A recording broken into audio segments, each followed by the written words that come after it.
ಗಡಿನಾಡಿನ ಕನ್ನಡಿಗರಿಗೆ ಕೇರಳ ಸರ್ಕಾರ ಭಾಷೆಯ ವಿಚಾರದಲ್ಲಿ ದೌರ್ಜನ್ಯ ಮಾಡೋದಕ್ಕೆ ಹೊರಟಿದೆ. ಕಾಸರಗೋಡು ಭಾಗದಲ್ಲಿರುವಂತಹ ಕನ್ನಡ ಶಾಲೆಗಳು ಏನಿದಾವೆ ಅಲ್ಲಿ ಮಲಯಾಳಂ ಭಾಷೆಯನ್ನ ಕಡ್ಡಾಯ ಮಾಡೋದಕ್ಕೆ ಕೇರಳ ಸರ್ಕಾರ ಮುಂದಾಗಿದೆ. ಮಲಯಾಳಿ ಭಾಷಾ ಮಸೂದೆ 2025 ಜಾರಿಗೆ ಕೇರಳ ಸರ್ಕಾರ ಮುಂದಾಗಿರು. ಕೇರಳ ಕರ್ನಾಟಕ ಗಡಿ ಭಾಗ ಅಂದ್ರೆ ಈ ಕಾಸರಗೋಡು ಭಾಗ, ಉತ್ತರ ಕೇರಳದ ಭಾಗ, ಇಲ್ಲಿ ಇರುವಂತ ಸರ್ಕಾರಿ ಶಾಲೆಗಳಲ್ಲಿ ಕನ್ನಡದ ಬದಲಾಗಿ ಮಲಯಾಳಂ ಹೇರೋದಕ್ಕೆ ಕೇರಳ ಸರ್ಕಾರ ಮುಂದಾಗಿರೋದು. ಇದಕ್ಕೆ ವಿರೋಧವೂ ಕೂಡ ವ್ಯಕ್ತವಾಗ್ತಾ ಇದೆ. ಕಾಸರಗೋಡು, ಮಂಜೇಶ್ವರ ಈ ಭಾಗದಲ್ಲಿ ದೊಡ್ಡ ಸಂಖ್ಯೆಯಲ್ಲಿ ಕನ್ನಡಿಗರಿದ್ದಾರೆ. ಕನ್ನಡಿಗರು ಕನ್ನಡದಲ್ಲೇ ಓದಬೇಕು ಅಂತ ಬಯಸ್ತಾರೆ. ಆದರೆ ಕೇರಳ ಸರ್ಕಾರ ಮಲಯಾಳಂ ಭಾಷೆಯನ್ನ ಹೇರೋದಕ್ಕೆ ಹೊರಟಿದೆ. ಅದಕ್ಕಾಗಲೇ ಪ್ರತ್ಯೇಕ ಮಸೂದೆಯನ್ನ ತರೋ ಮುಖಾಂತರ ಭಾಷಾ ತಾರತಮ್ಯ ಮಾಡೋದಕ್ಕೆ ಕೇರಳ ಸರ್ಕಾರ ಮುಂದಾಗಿರೋದು. ಮಲಯಾಳಂ ಹೇರುವ ಮುಖಾಂತರ ಮಲಯಾಳಂ ಭಾಷೆಯನ್ನ ಕಡ್ಡಾಯ ಮಾಡೋದಕ್ಕೆ ಹೊರಟಿರೋದು. ಕಾಸರಗೋಡು ಭಾಗ ಅಲ್ಲಿ ತುಳು ಭಾಷಿಕರು ಮತ್ತು ಕನ್ನಡ ಭಾಷಿಕರು ದೊಡ್ಡ ಸಂಖ್ಯೆಯಲ್ಲಿದ್ದಾರೆ.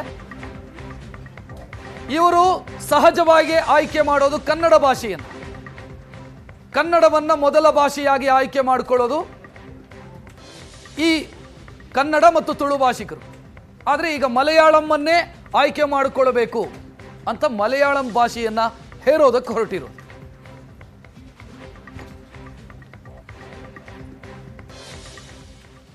ಇನ್ನು ಈ ವಿಚಾರ ಗೊತ್ತಾಗ್ತಾ ಇದ್ದಂತೆ ಮುಖ್ಯಮಂತ್ರಿ ಸಿದ್ದರಾಮಯ್ಯ ಇದರ ವಿರುದ್ಧ ಧ್ವನಿ ಎತ್ತಿದ್ದಾರೆ. ತಮ್ಮ ಸೋಷಿಯಲ್ ಮೀಡಿಯಾದ ಮುಖಾಂತರ ಟ್ವೀಟ್ ಮಾಡಿ ಕೇರಳ ಸರ್ಕಾರದ ಕ್ರಮಕ್ಕೆ ಅಸಮಾಧಾನ ವ್ಯಕ್ತಪಡಿಸಿದ್ದಾರೆ.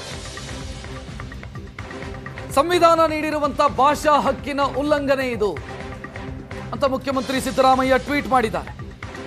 ಕೇರಳದ ಕನ್ನಡಿಗರು ಮಾತೃಭಾಷೆ ಕಲಿಯೋ ಅವಕಾಶದಿಂದ ವಂಚಿತರಾಗ್ತಿದ್ದಾರೆ. ಕೇರಳ ಸರ್ಕಾರದಿಂದ ಭಾಷಾ ಅಲ್ಪಸಂಖ್ಯಾತರ ಮೂಲಭೂತ ಹಕ್ಕಿಗೆ ಧಕ್ಕೆಯಾಗ್ತಿದೆ. ಇನ್ನು ಕಾಸರಗೋಡು ಆಡಳಿತಾತ್ಮಕವಾಗಿ ಕೇರಳದ್ದಾದರೂ ಕೂಡ ಭಾವನಾತ್ಮಕವಾಗಿ ಅದು ಕರ್ನಾಟಕದ್ದು.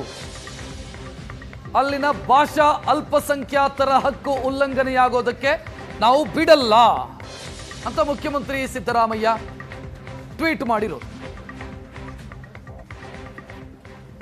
ನೋಡ್ತಾ ಇದ್ದೀರಿ, ಇದು ಸಿಎಂ ಆಫ್ ಕರ್ನಾಟಕ ಅಂದ್ರೆ ಮುಖ್ಯಮಂತ್ರಿ ಕಚೇರಿಯ ಅಧಿಕೃತ ಟ್ವಿಟ್ಟರ್ ಖಾತೆ, ಅಧಿಕೃತ ಎಕ್ಸ್ ಖಾತೆ.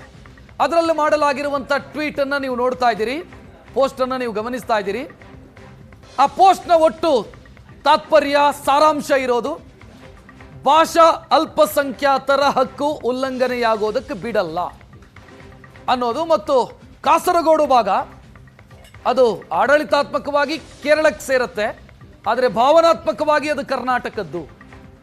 ಅಲ್ಲಿನ ಭಾಷಾ ಅಲ್ಪಸಂಖ್ಯಾತರ ಹೋರಾಟದ ಜೊತೆಗೆ ನಾವು ನಿಲ್ತೀವಿ ಅನ್ನೋ ಅರ್ಥದಲ್ಲಿ ಮುಖ್ಯಮಂತ್ರಿ ಸಿದ್ದರಾಮಯ್ಯ ಟ್ವೀಟ್ ಮಾಡಿರೋದು.